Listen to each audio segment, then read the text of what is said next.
hotelnya sepi, banyak yang diliburkan. Terus akhirnya saya ditawari, ada pedagang roti bakar itu yang sekarang bikin roti sendiri, punya pabrik sendiri.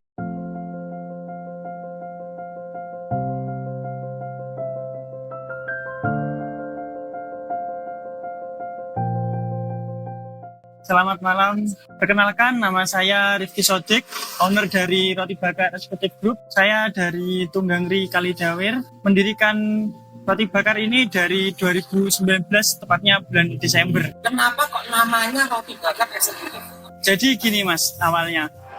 Dulu saya pernah training di suatu hotel bintang 5 di Surabaya. Jadi waktu training di hotel itu, saya di bagian kitchen itu ada yang namanya bagian tertingginya itu executive chef mas. Jadi dari situ saya setiap ketemu namanya executive chef itu kayak wah orangnya itu kayak yang wibawa banget, pinter banget di bidangnya. Setelah saya selesai dari training tersebut, ada pengen buat usaha roti bakar, jadi terinspirasi dari kata eksekutif itu tadi, makanya namanya Roti Bakar Eksekutif.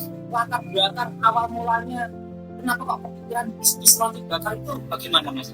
Jadi waktu itu pas saya training di Surabaya ya mas, itu kebetulan 2019 ke 2020. Jadi di hotel training itu udah sepi, hotelnya sepi, banyak yang diliburkan. Terus akhirnya saya ditawari, ada pedagang roti bakar itu yang sekarang bikin roti sendiri, punya pabrik sendiri. Nah akhirnya saya inisiatif buat membuka usaha sendiri dari tawaran tersebut untuk buka usaha roti bakar sendiri.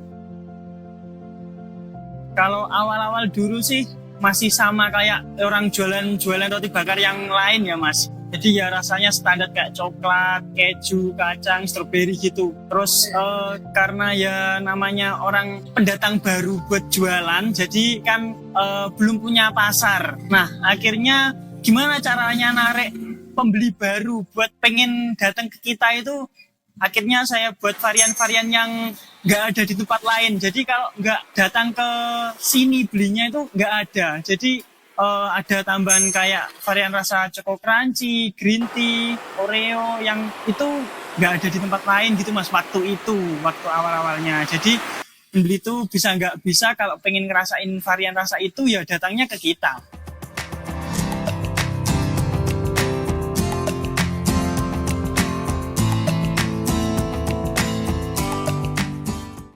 Kalau 2019 dulu masih awal-awal itu namanya masih cari pelanggan baru ya. Itu buat narik pelanggan, terus cari pasarnya.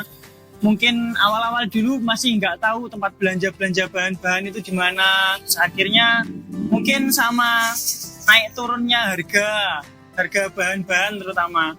Jadi itu buat faktor, terus akhirnya mikir cari supplier yang lebih murah, cari bahan-bahan yang lebih bagus tapi harganya lebih murah. Nah akhirnya udah dapat supplier yang cocok, tempat belanja yang cocok, udah itu salah satu tantangannya. Terus lagi sama kalau roti bakar itu musim-musiman mas.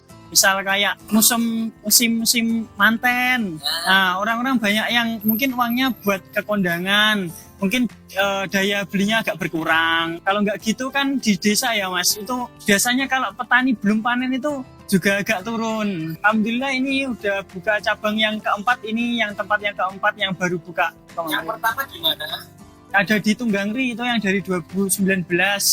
Terus jalan 1 tahun buka lagi cabang di Bendelwungu, ya terus buka di Poderjo, terus baru ini sebelumnya buka di tempat lain, terus ini baru pindah di sini masih sekitar belum ada 1 bulan. Yang ini alamatnya di Karangtalun, Kalidawer. Untuk gerobak saya itu saya samakan semua mas, dari desainnya mirip-mirip semua. Jadi kalau misal pelanggan yang biasanya beli di tempat yang mungkin outlet yang satu, ada outlet baru langsung kenal, oh ini yang sama kayak situ gitu, jadi langsung kenal sama gerobaknya buat beli, langsung percaya gitu mas. Ya ciri khasnya itu.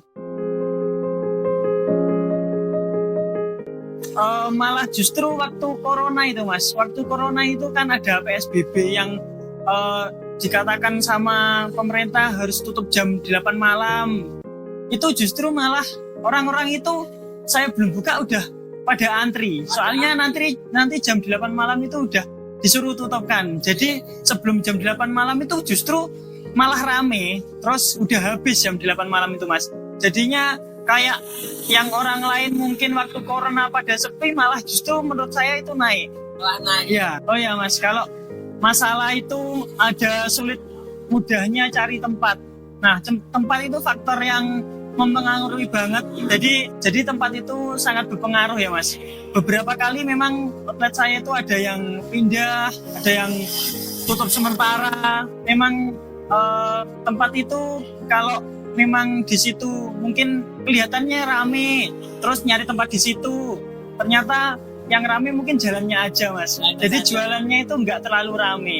Itu juga pernah. Kalau pengalaman pelajaran berharganya itu kayak sebagai masih pengusaha baru ya Mas, itu belajar membagi waktu antara kegiatan di rumah sama jualan, terus ngerekrut karyawan, kayak mempelajari gimana sih mengajari karyawan, cari karyawan baru, cari tempat yang baru, itu salah satu tantangannya juga Mas, manajemennya ya. Ada nggak kata-kata motivasi untuk para wirausaha yang ingin atau baru merintis usahanya? Buat mungkin adik-adik yang masih mungkin baru lulus sekolah atau kuliah gitu, nggak perlu takut untuk mencoba. Mulai dari hal terkecil aja. Kayak saya dulu mulai dari rombong 1 jadi 2 jadi 3 sekarang sampai 4 itu butuh waktu 4 tahun Mas. Jadi nggak langsung instan dari kecil sampai besar itu langsung jangka waktu dekat itu nggak bisa Mas. Jadi nggak perlu takut mencoba.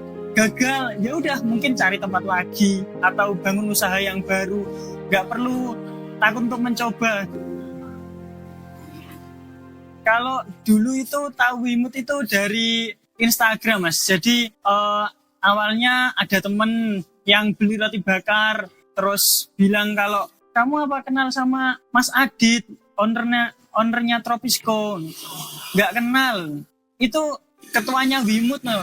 Apa nggak ikut Wimut, baru dari situ Wimut apa itu tak cari tahu, terus tak lihat di Instagram, oh Wimut itu wadah buat wirausaha muda yang ada di Tulungagung. Akhirnya tanya-tanya ke Mas Adit, terus akhirnya gabung di 2022 mungkin atau 2021 akhirnya. Jadi tadi informasinya dapat Dari temen. Temennya juga ikut Wimut? Temennya enggak. Jadi selama saya ikut Wimut selama mungkin dari 2021 ya Mas, itu ya dapat teman-teman yang baru, terus relasi baru kayak yang mungkin sebelumnya nggak pernah kenal orang yang di bidang ini jadi kenal. Akhirnya mungkin kalau butuh apa-apa ketemu Wimut dulu gitu. Jadi diutamakan yang teman-teman dulu. Kalau benefitnya ikut Wimut itu biasanya bisa ikut bazar, terus beberapa ikut sosialisasi dan seminar kewirausahaan. Jadi lebih banyak pengalaman lagi, termasuk kayak manajemen keuangan yang pernah dibagikan sama dinas-dinas terkait yang biasa diikuti Wimut gitu. Jadi lebih banyak pengalaman lagi, lebih banyak relasi,